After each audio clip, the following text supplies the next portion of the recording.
Grand Prix.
It's so quick, it's silly. The Spa-Francorchamps circuit, nestled in the Belgian Ardennes forest, is the driver's favourite. It provides a stunning backdrop for the latest instalment in the championship that is still too close to call.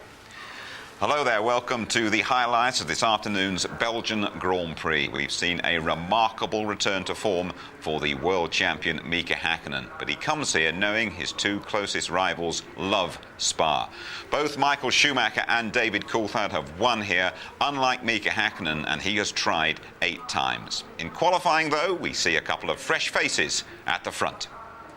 There's something about Spa that's lucky for yellow cars, and Jordan's Jarno Trulli delivers with a stunning lap that puts him on the front row. Jenson Button's also well dialed into this circuit. He powers to a career-best third in front of his hero, Michael Schumacher. The Ferrari #1 surprisingly off the pace. He has bad luck with traffic and yellow flags. At McLaren, it's Häkkinen who has the measure of Coulthard, one of the Scots' laps ruined by an on-track spat with Heinz-Harald Frentzen. The last-ditch attempts of all, well, they're ruined by an Alesi roadblock. So Mika Häkkinen is left to turn in a typically flawless performance. He takes pole by a large margin. Häkkinen on top then for the 5th time this year. Trulli equals his best grid slot in 2nd. Button a brilliant 3rd in only his 13th F1 race, ahead of Michael Schumacher. Coulthard with it all to do from 5th alongside Ralf Schumacher. Villeneuve and Frentzen make up row 4, then Herbert and the Ferrari of Barrichello down in 10th. Fisichella 11, Irvine 12, followed by Zonta, Heidfeld and the Pedros, Diniz and De La Rosa 15th and 16th. Both Alesi and Salo are out-qualified by their less experienced teammates, but they're in front of Wirtz and Verstappen on row 10, ahead of the Menardis, Genet and Mazzacani. Well, because of the wet conditions, the organisers decided to start the race behind the safety car, which peeled off after just 1 lap. Your commentators, as usual, Martin Brundle and Murray Walker.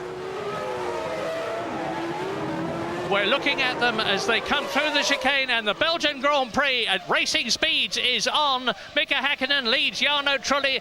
Michael Schumacher has a look on the inside of Jenson Button as they go round La Source. No changes yet. David Coulthard still there in 5th position, and Michael Schumacher closing up marginally on Jenson Button as they come into Eau Rouge. It looks flat, it's anything but over the crest. So there is Button, Schumacher, and Schumacher is definitely closing on the Williams. Yes, Button quite cautious through Eau Rouge there. Michael's got a run at him, but I don't think he's close enough. Coulthard's not far behind either, and now they're all in the ball of spray. So Jenson Button's got the visibility. Coulthard trying to go around the outside there of Michael Schumacher. So he appears to have some good straight line speed. That'll come in useful later on. Meanwhile, Häkkinen peerlessly moving ahead at the front.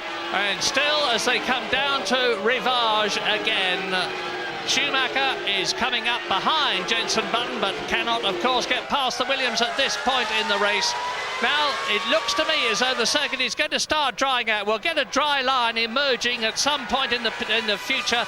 Meantime, David Coulthard is right up behind Michael Schumacher, and Mika Häkkinen, of course, is stretching away. And David Coulthard on this lap has gone through the first sector faster than anybody else. It's Button, Schumacher, Coulthard, Häkkinen still leading. Jarno Trulli 2nd in the Jordan, and in 6th place, Ralf Schumacher. No change there. I can't imagine this pressure for a 20-year-old like Button to have Michael Schumacher bearing down in a Scarlet Ferrari in the early stages of his first ever Belgian Grand Prix. But look, already at the dry line beginning to emerge as Häkkinen keeps moving ahead. Coulthard was quite slow in the middle section. He's dropped away now from the back of Michael Schumacher, but they're all very much line astern. Now, let's make this quite clear. As this circuit dries out, it's going to be critical when they come in for dry weather tyres, because if you stay out too long on wet weather tyres, they overheat, they start to chunk, they lose their tread, and therefore you lose grip.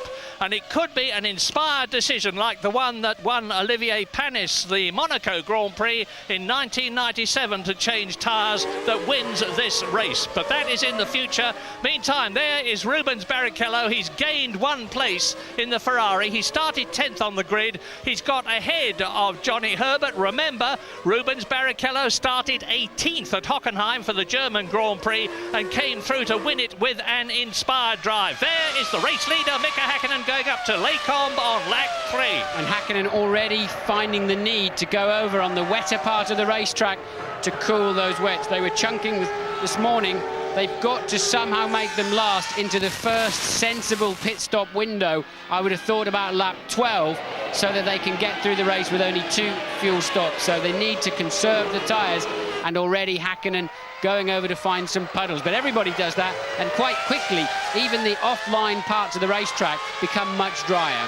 So they're round the very difficult Pouhon as we look down from the helicopter onto the circuit at La Source. Häkkinen leading the yellow Jordan, then Jenson Button, then Michael Schumacher. Behind Michael Schumacher, David Coulthard, and then the Williams BMW of Ralf Schumacher. And there's Barrichello. The point of that replay, I think, is watching Barrichello passing Herbert. So that is that was a replay of the start, a very boring start, you have to say. And other than that move by Barrichello, very little has happened down the field as Häkkinen comes through Stavelot, heading down now towards Blanchimont. Which is where the dry line is definitely emerging. The lighter part of the tarmac that you can see is the drier part.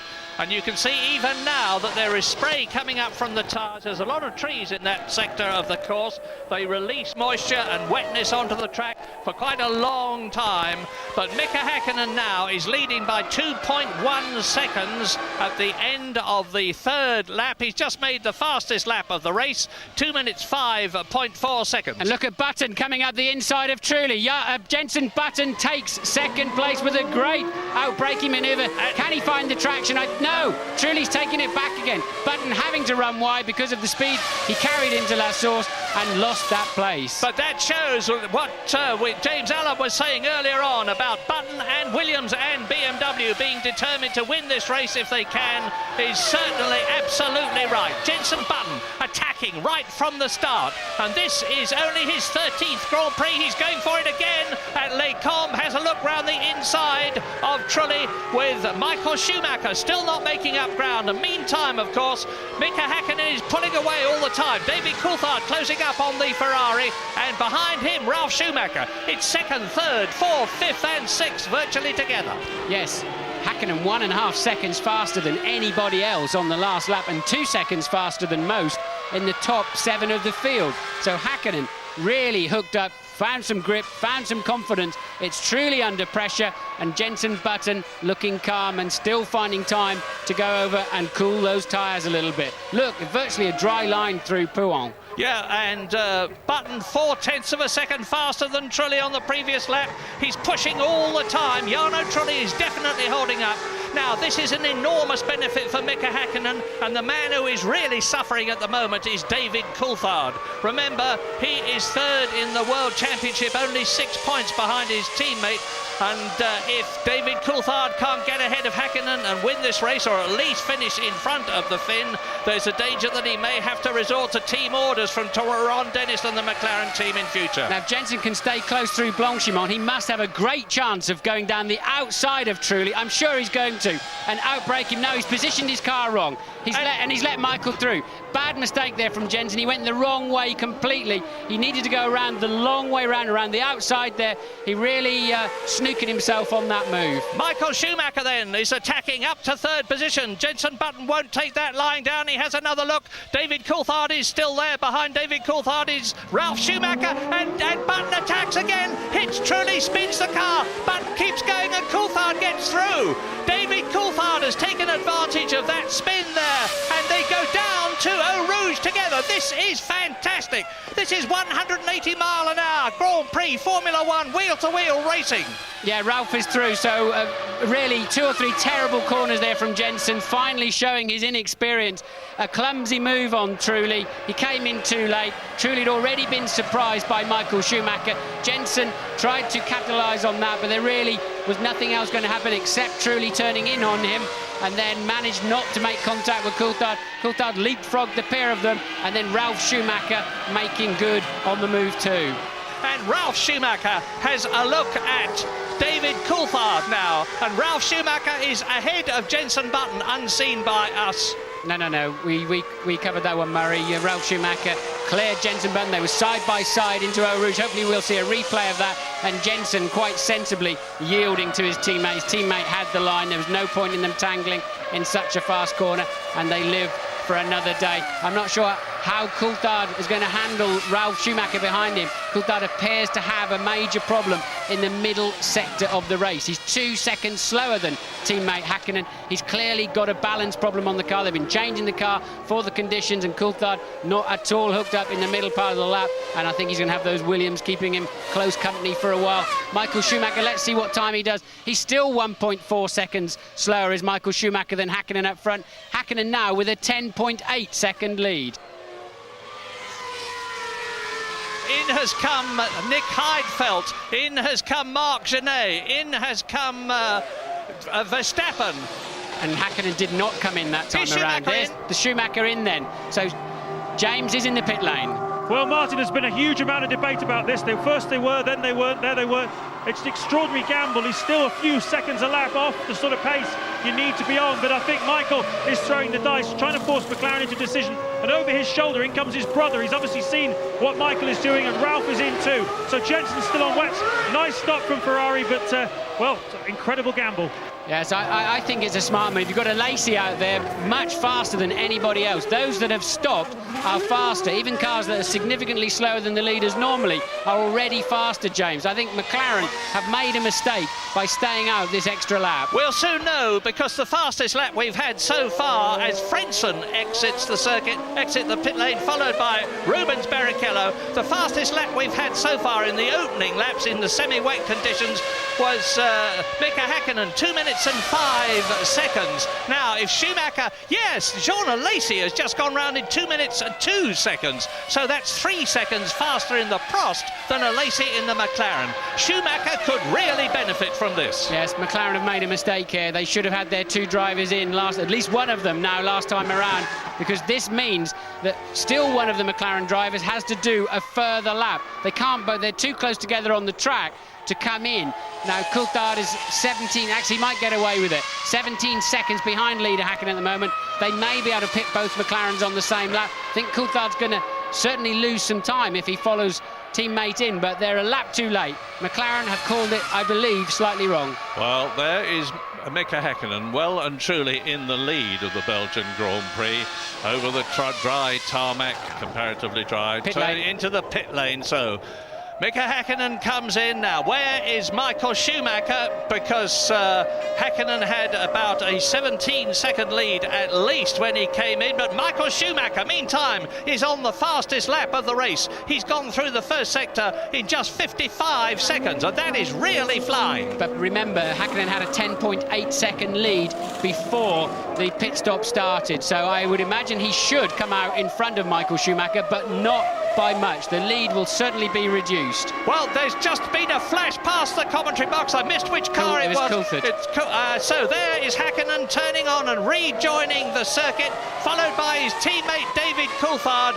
So Mika Hakkinen is still there. David Coulthard behind him in the pits now. You can see Jenson Button in the Williams, so there are going to be very few cars now left on wet weather tyres as Mika Salo just misses Jenson Button as the Englishman turns out of the pit lane.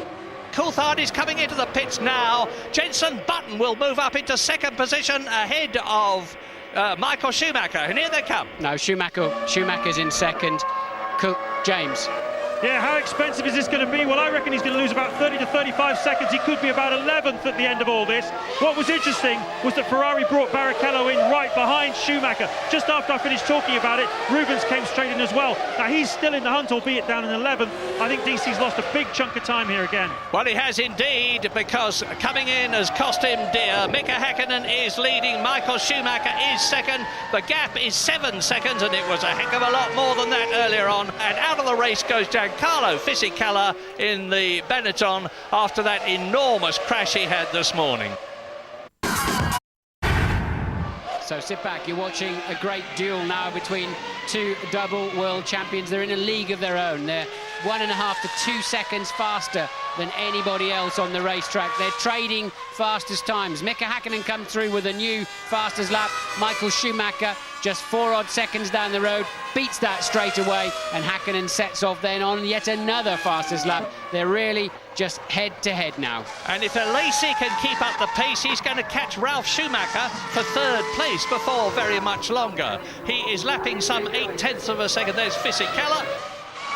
And Alesi is lapping some 0.8 of a second faster than Ralf Schumacher, third position, and out. Hakkinen. That's Hakkinen, Mika Hakkinen running off the circuit. What has happened? Has it cost him the lead? As the camera cut to the McLaren. He spun in Stavolo. He spun on his way through Stavolo. He appears to be picking up speed. I think he's just swapped ends on the way into Stavolo. We'll no doubt see a replay. Or did he just pull off the track? Well, whatever. He was only leading by 4.6 seconds, and we're going to get the answer now. Shuey's through. Shuey's easily gone through. Michael Schumacher leads the Belgian Grand Prix. Oh, there he is, and there in the background is Mika Hakkinen. This is a terrific development.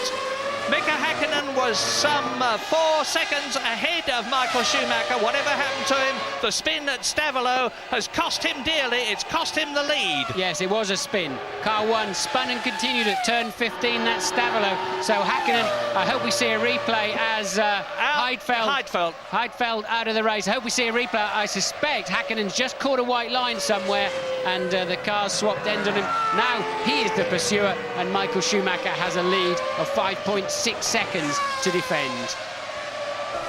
We're just going to see a replay here. This is Hakkinen having quite a small spin. I think they've been struggling to find it, the Belgian TV crew here. They just caught the end of it. I think he almost certainly caught a white line on the way in, and it was a half a spin. Michael Schumacher in the lead is easing away from Mika Hakkinen. Ralf Schumacher is steady in third position. Jean Alesi is steady in that determined and well-deserved fourth place as a result of that inspired tyre call. Jenson Button is 10.1 seconds behind Alesi in fifth position. But Jacques Villeneuve, the battle between Jacques Villeneuve and Rubens Barrichello, who are forcing each other on, is enabling them to close on Jenson Button in fifth place. James Allen? Murray, the $10 million question now is when will they have to stop again? Because of the very early stops for tyres, people only put a very little bit of fuel in. They didn't want to lose too much time and places. But I reckon the front runners started this race with enough fuel to go through to about lap 20 to 21. So with that extra fuel, you've got to figure they're going to come in around about the late 20s. But there is the possibility that people have got different fuel loads on board now, and that could well be decisive in about 10-15 laps time. And Michael Schumacher continues now, exits the lap. This is the end of his 18th lap. The gap of 8.8 seconds over Mika Hakkinen is sure to have been increased as a result of that fastest lap that he has just had. In fact, it's increased by over a full second. It's nearly 10 seconds now. And Hakkinen's picked his pace up, but Michael on a 54.2. Let's see if he feels the need again down the straight, this time to wander over to the right-hand side. Yes, he does look, and that's paying off. That's gained Michael Schumacher 4 or 5 seconds on his lead. He's so smart, he's thinking all the time. He needs less of his capacity to drive the car, leaves plenty spare to think what's going on around him and how he can maximise everything that's available to him. And I'm sure the McLaren team must be on the radio to Hakkinen to tell him to do the same thing. There's that stop that James Allen was talking about.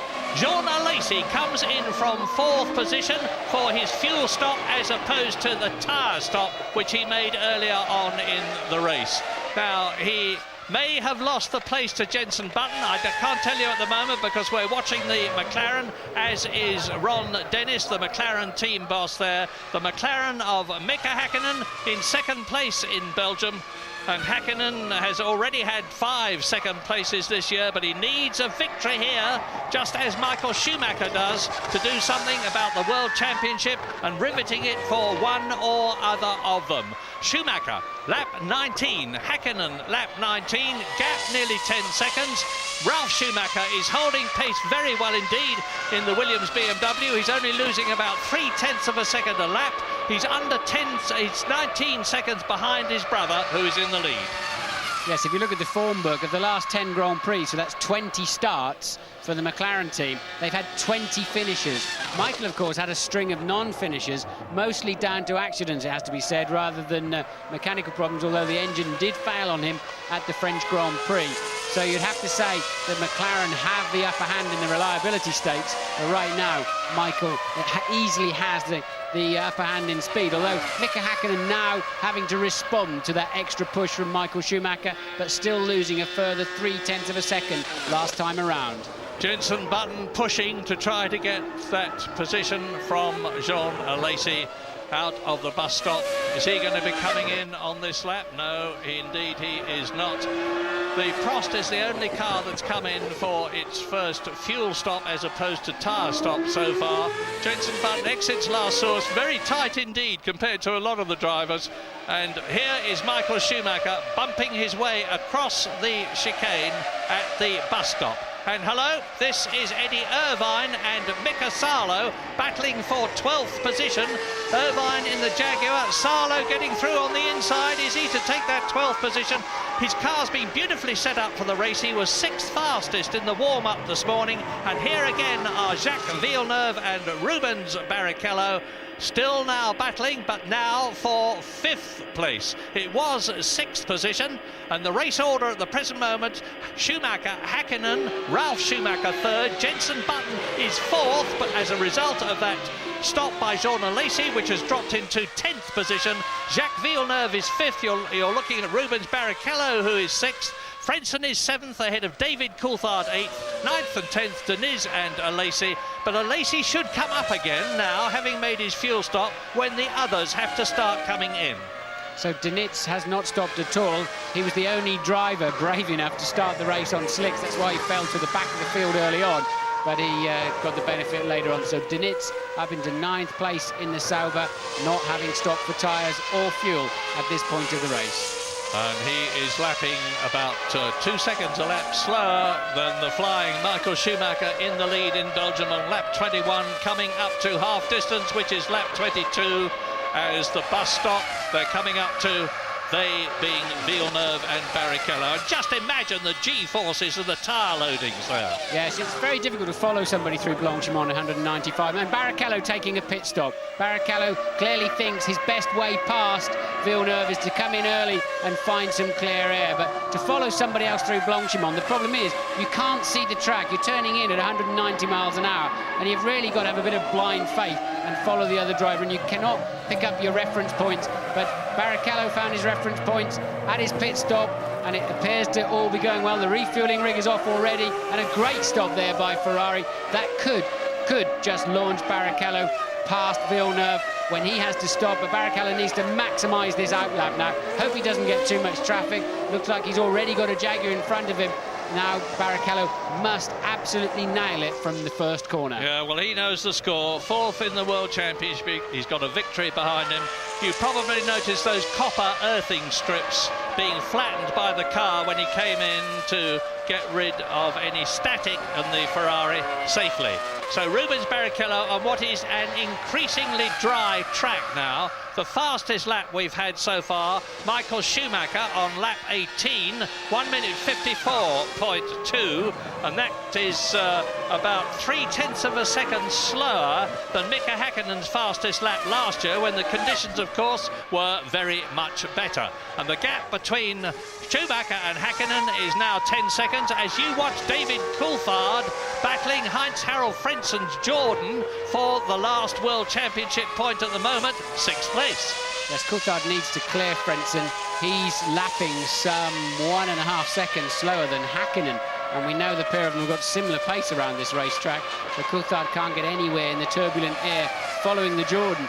If he's going to have any chance of some sensible points today, he needs to clear this Jordan very quickly. His World Championship chances are beginning to slip away this afternoon. This is a bad afternoon for David Coulthard in the year 2000. Yeah, you have to say, Martin, he's had some pretty rough luck this season one way and another. He lost those 6 World Championship points in Brazil for a car irregularity, which was no fault of his after he'd finished second. Yes, but I'll be wondering why he didn't demand to come in earlier for slick tyres. It looked like it was ready for slicks. If I can see it up here, I'm sure they can feel it and see it down there. It looked like slicks. He should have called, should have demanded, unless he was told he couldn't come in. Schumacher in. James. A little bit earlier than we expected, but that's because we've been doing a bit of research. We found the fuel nozzle when he came in first time round was only on for 2 seconds, which was only 24 kilos of fuel. So in comes Michael Schumacher. Now the target here is to get back out again ahead of Jenson Button. That's what Ferrari are trying to do, and certainly ahead of Jacques Villeneuve. A quick word also on Rubens Barrichello's stop. That was a switch, guys. He's now on a 3-stop strategy. Keep an eye out for him. Right, well, the seconds are ticking and 11.1 of them go as Michael Schumacher exits the pit lane. He was leading Mika Häkkinen by 5 seconds, just over 5 seconds when he came in. So it looks as though the Ferrari objective has been achieved. So Häkkinen is 14.2 seconds ahead of Michael Schumacher at this stage of the race. We think Schumacher's fueled to the end of the race, so Häkkinen needs to be significantly further down the road. Ralf Schumacher's pitting on this lap, I'm just seeing on the computer. So Ralf in, that'll put Michael back up to second place. And if Michael can peg Häkkinen's pace in this sector of the race, he's certainly going to end up in the lead later on. Yeah, their comparative lap times at the moment, as you look at Ralf Schumacher, not M. Schumacher in the Ferrari. Thank you, change the caption. Ralf Schumacher exits the pit lane. Watch the fuel flap goes down there it goes. And here is the man who was leading the race when he came in for his pit stop, Michael Schumacher. He's in second position at the present moment, and Mika Häkkinen staying out. This is the 26th lap. The fact that they had to come in early to change from wet weather tyres to dry weather tyres and take on a bit of fuel at the same time has changed strategies dramatically. That when we were expecting people to come in is not necessarily when they are going to be coming in. Jenson Button comes in for his second stop of the afternoon from third position. He will now fall back behind teammate Ralf Schumacher and resume, I would imagine, in fourth. A reasonable stop again there for Jenson, and hopefully he won't have too much traffic when he moves onto the racetrack. Again, Häkkinen is in the pits too, I can see. Mika Häkkinen from the lead of the race into the pit lane. It's not on our screens yet. I'm sure they'll pick it up as soon as they move away from this scrap between Frentzen, and there you see it. Häkkinen coming in for his second stop. Following the arrows in now, the gap was 14.6 seconds. Michael Schumacher is sure to be taking the lead unless he encounters a problem. And out, that's a very good stop. 8.8 seconds for Mika Häkkinen now. I'm looking for the flash. There's the car going past. I just saw the top of it over the pit wall. Where is the Ferrari? Now he's leading. That's one of the arrows that's gone through. So where is Michael Schumacher? Well, there is Mika Häkkinen coming down to Eau Rouge. I saw the top of Schumacher's car. Yeah, there he is. Yes, there he is. Going underneath the wall there, but it was difficult to pick up how far he'd got before Häkkinen in a different shot, came out of the pit lane, and as we thought, Michael Schumacher, who was 14.6 seconds behind before Häkkinen stopped, takes much longer than 14.6 seconds because of the long pit lane and the slow speed limit, and now Michael Schumacher picks up the lead once again, and we think he's fueled to the end. So that was the crucial section of the race there for Michael Schumacher. While he had the much heavier fuel load I was explaining to you, he was still able to match Mika Häkkinen's times. Häkkinen could not stretch that lead with low fuel to be more than a pit stop ahead of Michael, and that really could well have cost Mika the race. Michael, a crucial stage of the race, and he made it work. Well, if Michael Schumacher wins this race, and I'm certainly not going to say he is going to win it, it'll be his 6th victory of the year. He's been trying so hard ever since he joined Ferrari in '96, and in come Frentzen and Coulthard together. Yes, so obviously McLaren called Coulthard in, and Jordan have very sensibly responded immediately to that. These two running line astern, and David Coulthard will be absolutely destroyed to see Frentzen coming in the pit lane ahead of him. Can they turn him around quicker than the Jordan? It's a reasonable stop, but yes, I think he's going to pass him. Yeah. Yep. Lucky there for Coulthard. The McLaren boys turned him around quicker than the Jordan boys, got Frentzen away, and that's a crucial thing, a crucial move there for Coulthard, and now he needs to keep Johnny Herbert's Jaguar behind him as he builds up tyre temperature and speed into Eau Rouge. So, watch for the Jaguar, there it is. Yep. And he has succeeded in doing so, and a classic indication of how you can change positions with a good pit stop. Mika Häkkinen is driving an inspired race. He's got the gap between himself and Michael Schumacher down to under 4 seconds. Now, very often when you change from one set of tyres to another, things can get better or things can get worse. That could have happened both to Michael Schumacher and to Mika Häkkinen the wrong way as far as Schumacher is concerned. They could have got worse for him and better for Häkkinen. But whatever the reason, the gap is coming down, and Rubens Barrichello in the second Ferrari is now in 4th place, catching Ralf Schumacher, who is 3rd. Alesi is 5th and Jenson Button is 6th. Yes, remember, we think that Barrichello's on a 3-stop strategy, therefore he will have the faster car, but 1:53.8 for a new fastest lap for Barrichello. And now Häkkinen is now down to 3.1 seconds, an inspired section of the race. Remember, he was leading early on. He spun off at Stavolo, lost the lead, seemed to be a bit cautious. Michael Schumacher clearly had a lot more pace, but on this set of tyres, as you say, Marion, at this stage of the race, it's Häkkinen now. Look at the total commitment he had coming over the top of Radion as he pursues Michael Schumacher. Look at Mika Häkkinen, really hammering it, really giving the McLaren a hard time, and he can see his quarry, Michael Schumacher, as they come round the tremendously fast corner at Blanchimont at some 190 miles an hour, break down for the bus stop, which they take at an approach speed of about 80 miles an hour, and out of it now. The gaps come down from 3.1 to 2.4. Over the line they go, and this time it's 2.2, 2/10 of a second gained by Mika Häkkinen. They exit La Source. They drop down towards Eau Rouge.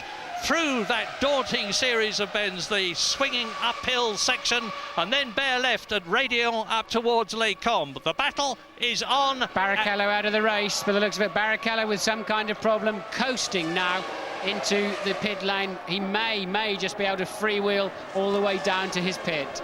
Bad news for Ferrari, good news for Williams and BMW and Jenson Button, because definitely up into 4th place goes Jenson Button, to 5th goes David Coulthard, to 6th goes Heinz-Harald Frentzen, hopefully to get a point for Jordan, and Rubens Barrichello draws to a standstill, very definitely out of the race, his 3rd retirement of the year. Yes, and he's this side, he's the track side of the white line that crosses the circuit, so the mechanics cannot go to that car. He needs the marshals to push him into the zone, past the white line that crosses the beginning of the pit lane. He's saying, push me, push me. There's his mechanics ready for him, look. But the mechanics cannot touch that car. outside of the white line, they will be in serious problems, in my understanding of the rule. James? Jim, I think he possibly might have run out of fuel, you know, because he did push it very, very hard. There was quite an interesting run. They're certainly all ready for him. He's reported no particular problems with the car, as far as I can tell. And that's the dilemma for Ferrari. They want the marshals to bring the car in, but who knows? And sadly, Jean Alesi is out of the race in the Prost. He was fourth at one time. His teammate Nick Heidfeld has already retired long ago, one of the earliest retirements. Now Jenson Button has got the race of his life on his hands at the present moment, leading David Coulthard, who is in his 103rd Grand Prix. And Coulthard has the much better car under braking, so if he can stay anywhere near him into one of the major braking zones, Coulthard on the ragged edge there of on the way down to the hairpin. So clearly, if he can stay anywhere near Button's gearbox into a zone, he will pass him, in my view. Yeah, but meantime, of course, Jenson Button is getting absolutely invaluable Grand Prix mileage and experience under pressure. He goes to Benetton next year. There's going to be a lot of contention and disagreement amongst the British public about Frank Williams appointing Pablo Montoya to the position next year instead of letting Jenson Button continue with the team. But Frank is the boss. He has to make the decision. The buck stops with him, and rightly or wrongly, he has decided that Button will be released just for 2 years, and he will come back to Williams in the year 2004. A very much mature driver with a lot of experience and maybe Grand Prix victories under his belt. 7 laps to go, and look at this. Mika Häkkinen is maintaining the pressure. He has caught Michael Schumacher. Yes, and just down the road, Coulthard had a little go at getting past Button into La Source. There's 2 tenths in it. Coulthard trying down the outside. His car has been much stronger under braking, and Coulthard takes that position.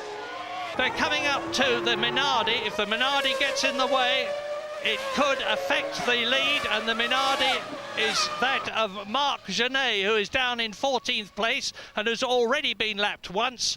Down to La Source, the slowest corner on the circuit, about 35 miles an hour. So the Minardi's been lapped, the Ferrari's bearing down on them. In front of the Minardi of Marc Genet is Alexander Wurtz's Benetton, down in 13th position. Over Radion, now it's here that Mika Häkkinen can close up. I don't think he's close enough to stop. He is close enough, Murray. He has got the slipstream. We know he's got 10 kilometres an hour extra, but Michael Schumacher very firmly closing the door, leaving Häkkinen nowhere to go at all. Häkkinen had the speed, he didn't have anywhere to use it. And that reminds me of Damon Hill and Michael Schumacher. Damon Hill in the Williams, Michael Schumacher in the Benetton in 1994 had exactly the same place where Damon Hill and Michael actually banged wheels at Les Combes in their tremendous, ferocious fight for leadership in the Belgian Grand Prix, which is being repeated here again. Lap 40. We've got laps 41, 2, 3 and 4 to go at the end of this one. And I have to say, it's looking as though Mika Häkkinen can take that lead and increase his lead in the championship. They're coming up to Wurtz now, who is lapping some 2 seconds a lap slower than they are. They've both got much more powerful and better handling cars. They'll both pass him, but will it affect the lead? Well, Michael there, pretty firm. I think it was legitimate. Here we're going to see it again. Michael starts to move to the middle of the road. He knows that Mika's got a run on him. He knows he's got better straight line speed. And Häkkinen, look, with absolutely nowhere to go. And Michael moving back across the track. Theoretically, you're not supposed to do that, but he was moving back to take the line through the corner. Very close call, but I think a legitimate move there from Michael Schumacher. And I think we're going to see it again, because they're coming through to complete the lap now. That is 40 laps completed, just 4 laps left to go. Now, Häkkinen's best chance is if Schumacher has to follow Zonta closely through Eau Rouge, and I don't think that's going to happen, particularly this time around. I think they're going to pass Zonta on another part of the racetrack, because that's what gives Häkkinen his best shot. Schumacher in dirty air, and then Häkkinen with the extra straight line speed. And once again, look, Michael's having to defend, and Mika, and the back marker's in the way. Can he do it? Yes, he's done it. A brilliant move there, either side of Zonta, and Häkkinen brilliantly takes the lead of the Belgian Grand Prix. And you can see the delight in the McLaren garage Rivage, because that could well have decided the race. So Zonta really did come into play there. Michael tried to defend the line and then chose to go the long way around Zonta, and Häkkinen just kept going. Here we see from the front view, the camera up at Lecum, Michael defending the track, making his Ferrari as wide as he can. He then went round the outside of Zonta, and Häkkinen said, thank you very much, I'll have a piece of that side of the racetrack then this time around. And Michael is pushing right to the end, faster in the first sector than Mika Häkkinen, faster in the second sector by half a second than Mika Häkkinen.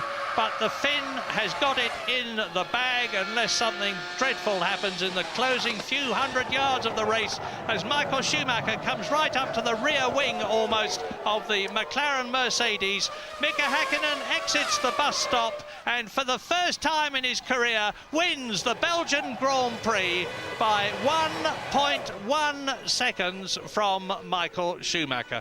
But it might just as well have been 1.1 hours from Michael Schumacher, because now Mika Häkkinen has stretched his World Championship lead as we see the superb Ralf Schumacher in this Williams BMW, which has gone so well for the whole of this year's season. The first time that BMW have returned and joined the Williams team, and he gets 4 World Championship points and another podium position to match that he got in Australia at the beginning of the year. And in 4th place, David Coulthard comes through to get 3 World Championship points for McLaren, so that's 13 points for McLaren, only 6 points for Ferrari. McLaren have stretched their lead dramatically in the Constructors' Championship. Yes, Coulthard then, a bad call early on for whatever reason.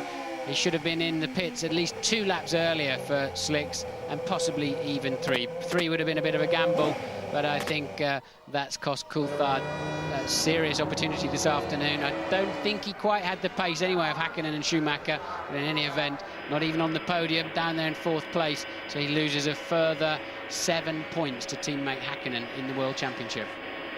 Well, he's been trying since 1991. He's finally done it. World champion Mika Häkkinen, a winner in Belgium. Both Schumachers on the podium. 2 British drivers, Coulthard and Button, in the top 5. Mika, one of the all-time great passing manoeuvres. You must be ecstatic. Yes, it was unusual condition, and I haven't done that kind of overtaking for many years, and so it felt spectacular, and I was very happy to have a situation like that where the back marker didn't pull right suddenly when he saw Michael overtaking left, so it gave me the room to go inside, but it was close, I tell you. He did an outstanding maneuver when there was Zonta between us. I didn't expect him to dive through the inside, but great job. I don't think Zonta did either. And I was looking on the left mirror, Schumacher was beside me. When I look in the right, just the McLaren came very straight, and I didn't move, because if I changed the line, it could be dangerous. I mean, I couldn't find my way really this weekend till the race, and in the race the car was just great, and I was able to go a good pace. Obviously not quick enough for the top 2, but quick enough to be 3rd. The car was working well at the beginning. I tried to get the inside of Trulli into the first corner. I think it was on the 2nd or 3rd lap, and it just didn't happen. We collided, and that's how I dropped back to 5th, I think. But all round, it's good to get some points, but a bit disappointing. You seem a bit disappointed, because obviously you were looking at trying to win this race, weren't you? I don't know about win it, but it would have been nice to be in the top 3, but there you go. Hopefully next time. It's going to be exciting end of the year. Just have to take it easy. Well, 42 points out of a possible 50 for the charging Häkkinen, the world champion. 6 points clear of Schumacher. 4 races to go. Coulthard up to 61. Barrichello losing touch with the top 3. Ralf Schumacher's podium takes him above Fisichella. 13 points for McLaren compared to Ferrari's 6 mean there's now an 8-point gap at the top, and Williams looking pretty good for that 3rd place now. Tony Jardine, let's talk about the start that you were a bit upset about. Well, I mean, it took the spectacle away. It was as dull as Spa ditch water, to be very honest. And I don't think that the conditions warranted that. I think it was an overreaction from the accident in 1998. Here we are. And it seemed to me that the team owners and the drivers had badgered race director Charlie Whiting into starting behind the safety car. I'll tell you how conditions were. The end of lap 1, the safety car went in. By lap 5, the first cars were coming in for dry weather tyres. And the accident we're talking about in 98 happened down the hill when David Coulthard lost it over a drainage channel. I can understand, from a driver's point of view, it's their decision, and if Charlie makes that decision, he wants to avoid another accident. I can understand that. But, you know, it's part of the territory here at Spa-Francorchamps. It goes with it, you know. When we spoke to Jenson Button, he was one of the drivers who said he did agree that it should start behind the safety car. He had a very good race, I felt, but had a dark 30 seconds in it, didn't he? He did, but I took great pleasure from it because he went for it. Look at this. You know, he's got twice world champion Michael Schumacher breathing down his neck. He's trying to get past Jarno Trulli. He makes a mistake going the wrong way, going into the bus stop. So Schumacher does him. He still holds it all together. Now let's watch the next bit, going into La Source. Schumacher jumps Trulli. He sees a gap. He goes for it, makes a mistake, spins his mate Jarno Trulli around, but he still gets away with it. He's down the hill, he's still in the race. He lost another place there to Ralf Schumacher as well and dropped down to 5th place. But sensational driving from the young man. One of those things I said Jarno Trulli. Mika Häkkinen won in Belgium for the first time, despite at one stage looking as though he'd blown it. Yeah, I mean, he had a quick spin. We think, you know, he got a tyre on the curb or something, or he just caught this incident down near Stavolo, and he recovered. He'd been at about 5.5 seconds ahead. There's Schumacher just going through and taking the lead. And he recovered that and had to go past Schumacher twice, but Häkkinen was mighty. He's on a roll at the moment, isn't he, the world champion? Wet or dry. And I mean, even when it was wet in practice, he was always out there doing many, many laps, getting the car set up in both configurations. Lots of entertainment here at Spa today, including an all-British battle between David Coulthard and young Jenson Button. A little bit reminiscent of the end of Hockenheim, when Button was closing down on Coulthard, challenging him almost for 3rd place towards the end. But the superiority of the McLaren showing there, the top pen speed, the wonderful aerodynamics, and just squeezing past Button. But Button, a very safe driver in those situations, and the experienced drivers have accepted him into the fold. He hasn't been around that long, but he's one of them already, isn't he? He is. You've got to remember, this is in his rookie season. And, you know, 3rd place on the grid he started from, and he still got in the points yet again.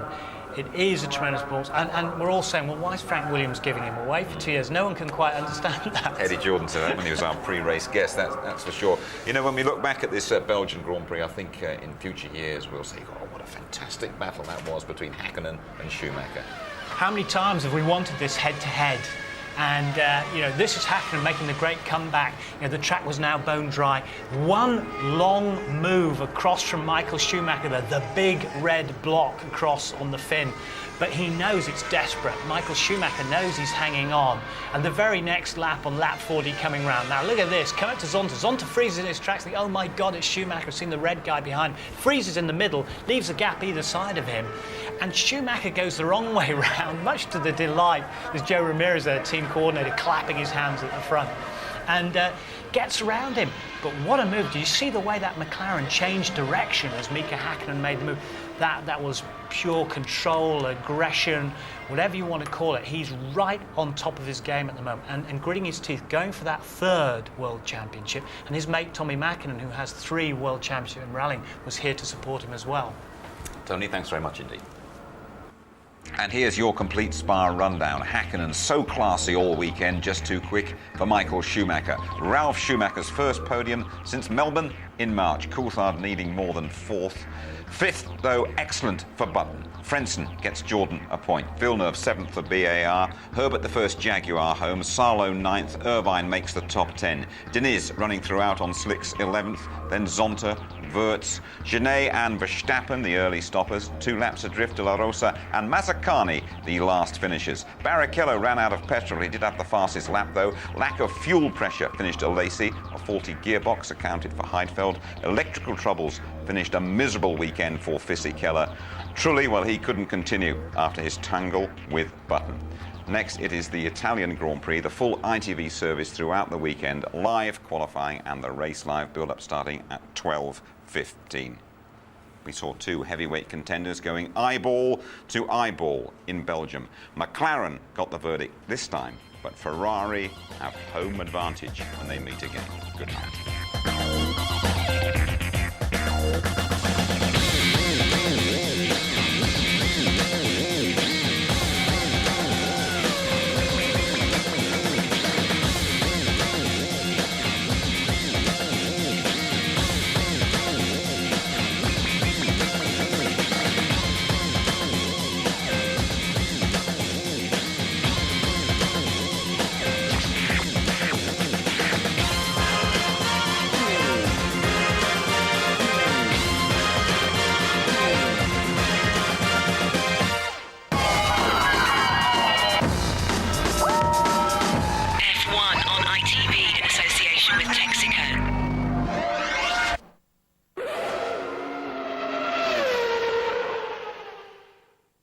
If you would like to know more about Formula One, the website address sponsored by Digital Island is www.itv-f1.com.